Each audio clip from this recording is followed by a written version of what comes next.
Bill and Ted 3 is finally here. Was it worth the wait? Hello everyone and welcome to Movie Reviews by Josh. My name is Josh Terry and today I'm going to be reviewing Bill and Ted 3, which is technically called Bill and Ted Face the Music. Now, first thing I'm going to do is I'm going to answer the question I posed at the beginning of the video, and then I'm going to talk about some other stuff. So I want to say, yes, it was worth the wait, although I would probably say that yes has a lowercase y instead of a capital Y. And like I said, we'll talk more about that in a second. First though, I want to talk about the Bill and Ted thing, because this has always been a really fascinating movie for me. Maybe not a fascinating franchise, because I think that Bill and Ted's Bogus Journey wasn't really up to too much. It was okay, but it was fine. I'm really fascinated though, and really have a choice place in my heart for Bill and Ted's Excellent Adventure, which was the original film in 1989, starring Alex Winter and of course Keanu Reeves, both of whom are back for this new sequel, by the way.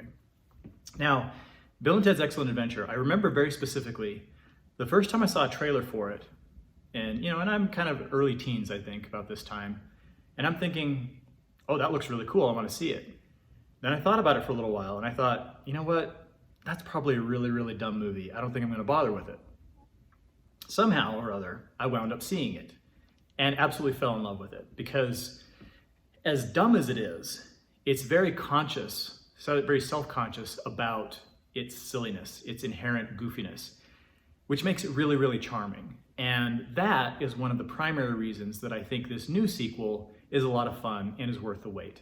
Because Bill and Ted Face the Music is not a great movie. It might not even be a good movie, but it is a fun movie, and it is a charming movie. And if you're a fan of the first film, the second film, I think you're gonna enjoy this one. It's not quite just one of those, well, it's just cool to see Keanu Reeves and Alex Winter being Bill and Ted again. That's definitely there, and you kind of get that feeling a little early on, is that, okay, well, this is a little stiff, it's a little bit awkward, and maybe this is just gonna be kind of a, oh, it's cute to see him on screen again, but that's about it. It's really not a very good movie. Once the plot gets going, things actually pick up quite a bit, and even though I would say the ending is a little bit clunky, overall, it was a fun and a worthy effort. So just to kind of boil it down, I don't think you really want a whole lot of plot here, but basically the movie is about Bill and Ted finally trying to fulfill the destiny that they have had prophesied to them ever since they were young. Now, if you recall from the first film, George Carlin comes from the future and he tells, Bill and Ted, who are kind of like these burnout loser wannabe rock and rollers, that their music is going to change the world. It's going to unite humanity, and it's going to set the stage for an idyllic utopian future. And of course, the first movie is how about they have to go back in time and collect all kinds of different figures from the past in order to help them pass their history class so that they can go on to be world-saving rock stars, okay? Fast forward 25, 30 years, and in Face the Music, Bill and Ted are still just as good at buddies as ever, and they're still married to the princesses that they found back in the medieval times.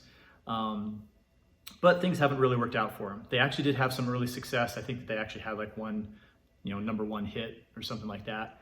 But things have just kind of boiled down, and eventually, when the movie opens, their current gig is to play at Missy's wedding. And you remember Missy from the first movie, who was Bill's stepmom. Now, if I sound confused, it's because I am. And when you see the movie, you'll understand why. I'll just leave that for a surprise. Anyway, they get visited from the future again, and they haven't been going anywhere. They can't understand why things are not working out. And they find out that things are much more serious than they suspected. And that their music is not just going to unite humanity, but it's actually going to save reality. And so they basically have kind of, it's a little bit of a similar plot device to the first movie, where they have until the end of the day to write the song that's finally going to be their big breakthrough. And in order to do that, they actually have to jump around in time, and they have to, well, I don't want to go into it a whole lot, but the plot involves them interacting with their future selves in various different forms, and it also involves their daughters interacting with various past musical figures from history.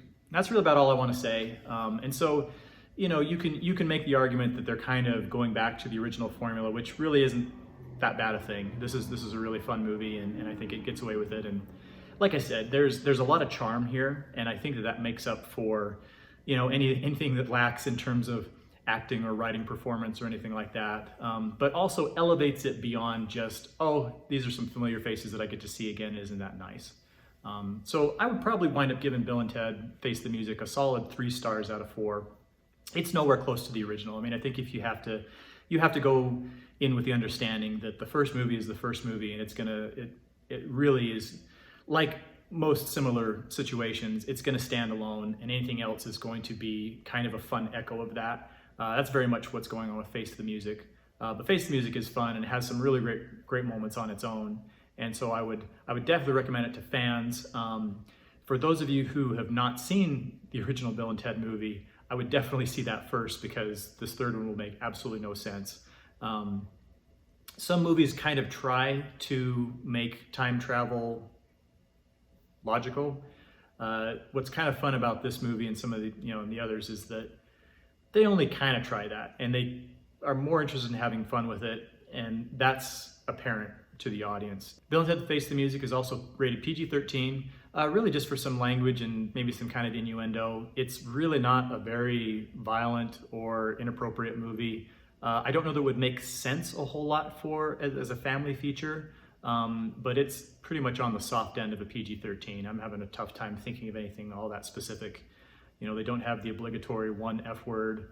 There's really not a whole lot of profanity. I'm struggling to think of anything overtly sexual about it at all. It's mostly just kind of, some of the childhood insults that Bill and Ted still use in their, I guess their 50s now. But yeah, so it's a pretty safe PG-13. So what's your favorite song from the late 1980s? Give me your answer in the comments below. So thanks again. This has been Movie Reviews by Josh. My name is Josh Terry, and I would love it if you would subscribe on your way out, and make sure to keep your notifications on so you see our new videos as soon as they're posted. Be excellent to each other.